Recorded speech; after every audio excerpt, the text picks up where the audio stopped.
K-Buck here with a quick video. The aftermath of Yuriorkis Gamboa versus Gervonta Tank Davis. First on the undercard with John Pascal versus Badou Jack. It was a good fight, man. It was a close fight. It was back and forth. Pascal dominated early, and Badou Jack dominated in the second half. Both knocked each other down. John Pascal hit Badou Jack with a overhand right to the temple, and that sent him down. After a couple other punches was landed, but that temple shot was the one that really truly put him down. And the shot that put Pascal down, in my opinion, really wasn't a shot because first of all, he got hit with a straight right to the chin that hurt him and buckled him, and then Badou Jack hit him with a barrage of punches, and Pascal was trying to battle back, and when it eventually happened, Pascal swung with a wild left, I believe, and threw himself to the ground, to the ring ropes. And the referee called it a knockdown. I guess he was basically saying that he was hurt from those punches, and when he swung, he missed, and he fell down. And I guess he was saying that was because of accumulated punches that he took. But me personally, Badou Jack didn't land a punch to send him down. I thought you had to land a punch in some form of fashion when the guy's falling down or whatever the case may be. But anyway, it was a close fight, man. The judge just showed that it was a close fight. Even the unofficial judge had it as a close fight. All of them had 114 and 112. So that's how you know that fight was very, very close. Razor thin. I know Marcus Brown was in there. I don't know if what's going to happen. I don't know if Pascal going to rematch Marcus Brown because the headbutt happened in that fight. I don't know if Marcus Brown going to rematch Badou Jack because the headbutt happened in that match. Maybe they just have some form of round robin and all of them fight each other at the end of the day. But we beat it as it may. It was a good fight, good close fight. Very competitive, both knockdowns. And those guys gave it all. I know sometimes Badou Jack start kind of slow, but, he be setting the pace.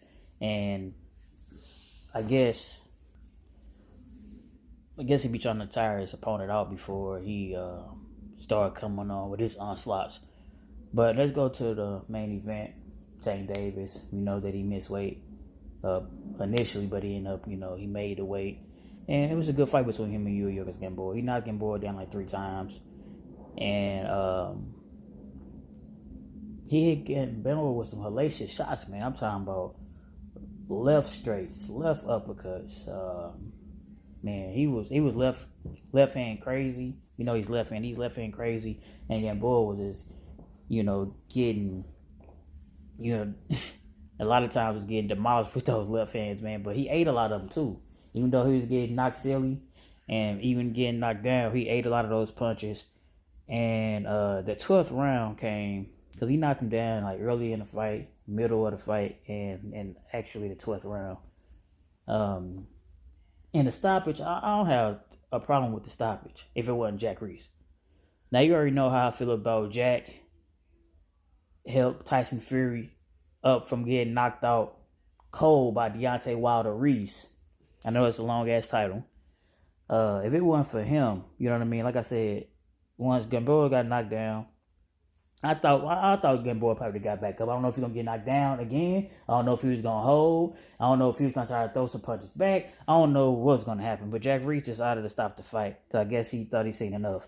Like I said, I wouldn't have a problem with that. But I seen Jack Reese stand over a fighter that was completely knocked out cold. And he gave him an opportunity to get back on his goddamn feet. Okay? And Tyson Fury, he did get back on his feet with the help of Jack Reese. And I know that, Tyson Fury and Wilder's going to have a rematch in February. Get your tickets if you don't already have them. And also, if you're not going to go to the fight, order the fight, make sure you see this fight. This fight going to be fucking bananas. And a true champion, will rise out of this. I don't care who else got the other belts on the other side. But a true champion will rise out of this, and I can't wait that my brother Deontay the Bronze Bound Wilder could put, the exclamation point on the end of this goddamn fight. But anyway, I digress.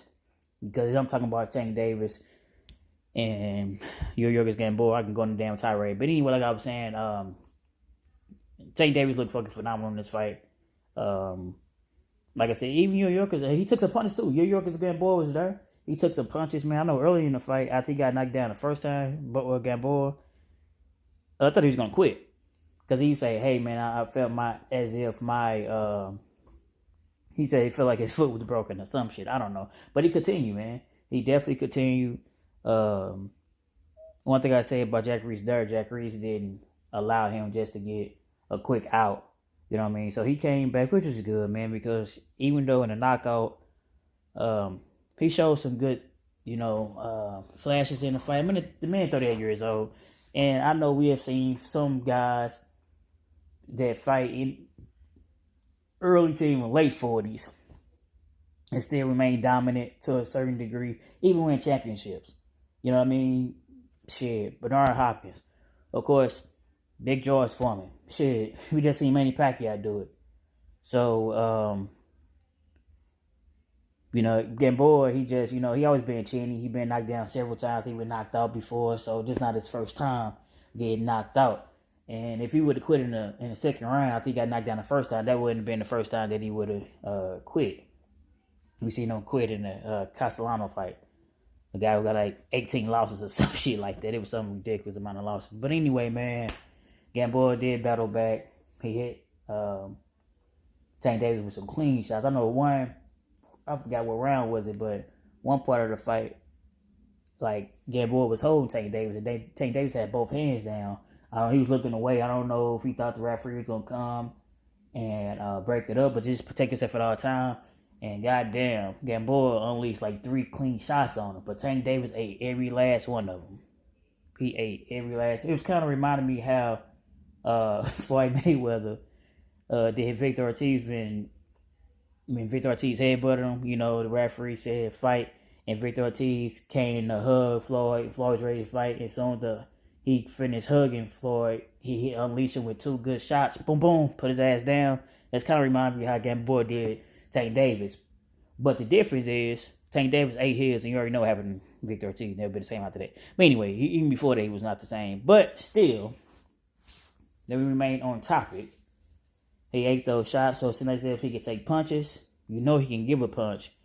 And my thing is this, man. Was Gamboa just truly game for this particular fight? The reason why he didn't fold quickly? Or is it that Gamboa punch didn't really go up to 135 like we seen him at 130? Because we see other guy. I mean, the guy, he did get the knockout eventually. It don't matter. Within 12 rounds, it don't matter if it's the second of the first round or the last second of the 12th round. If you get the knockout, you get the knockout. The man got 24 and over 23 knockouts or something like that. So he really, really got a high, KO ratio. And but I'm just wondering if he was hurting Gamboa and knocking him down. I just wonder why he couldn't finish him. Is it because, like I said, because his power didn't translate up, or is it because Gamboa was just like, I don't care if I'm hurt, I don't care if I'm knocked down, I don't care if I'm severely injured, I'm gonna continue. After the fight, he said he felt his Achilles heels was ruptured. Now, I don't know about that. One thing I'm gonna say about this, man, I know I made a joke to the brothers sitting with the LWBC. I was saying Gamboa said, man, he's a lot tougher than Kevin Durant. Kevin Durant got his Achilles injured or whatever, ruptured, and he quit on the Warriors. Of course, I was joking. Because you get your Achilles, in boxing and basketball are 2 different things, but if you get your Achilles, come on, ruptured or whatever, you're not going to be able to continue to play ball, football, basketball, baseball, or even fucking boxing. Get the hell out of here, man. So even if he's hurt, I'm not going to, like I said, debate against it. Maybe I'll look up a little bit later and see if that really did happen. But I doubt that if you get an injury of that magnitude that you'll be able to continue to fight. But anyway, he did finish it until he got knocked down. Jack Reese called it off. Gervonta Tank Davis get another knockout, and he got a version of the WBA title. You already know how I feel about the goddamn titles, man. There's too many of them. And what you guys think, man, for 135, man? It's a lot of big players up there, man. You already know you got Lomachenko. Teofimo Lopez just beat who did he beat? He beat Richard Comey, and he got a version of he got a title in the 135-pound division. So Lomachenko and Teofimo Lopez got all the titles at 135, man. So how do you guys think he'll fare at 135? Do you think he'll fare well with the Coleys, the Lopez's, and the Lomachenkos of the world? Or do you think he'll go back down to 130? Because he said he didn't make problem making weight. Even though he missed weight. He missed weight before. But he said he can make 135 and 130. But anyway, man, this K Black, it's a great... Boxing this year, 2019, had its ups and downs. I was proud in some moments, and I was disappointed in some moments. I really want to truly see some fights. But maybe 2020, we'll get them. K Black. Shout out to the LWC Lions Day Box community.